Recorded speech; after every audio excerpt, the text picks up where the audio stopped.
I was definitely a lot more normal back then and a lot more successful too. I had graduated from Columbia University with a master's in electrical engineering. I was working at Bell Labs doing top secret research for the government in the field of network security. And I was paid a lot, a lot more than most people my age. And you know, all of this despite being the only female in the department and only one of two minorities.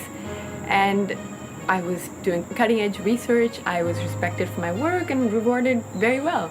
I had a, you know, lovely place, a loft apartment in Manhattan, a very good social life. I'd work out. Everything seemed really great. And then one day I just gave it all up.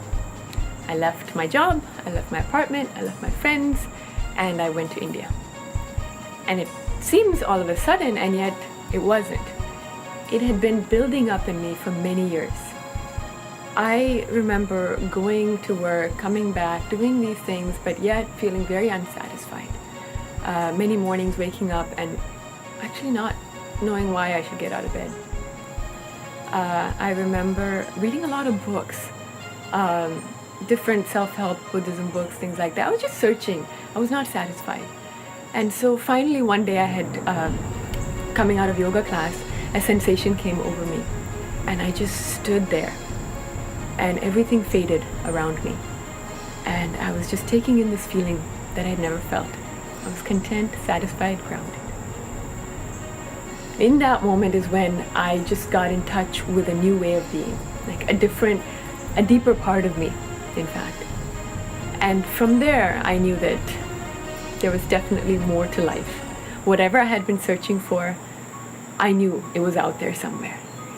So that's when I actually gave up my life. Yeah, my apartment, my job, my friends, everything, and just went to India to start all over with just yoga as a base.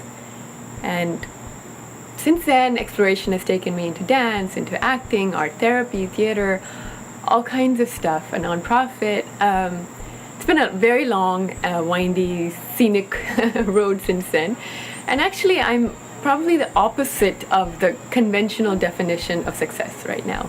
I don't have a steady job, I'm not married, I don't have kids, I don't have a lot of money, I don't have a predictable, safe life, successful life.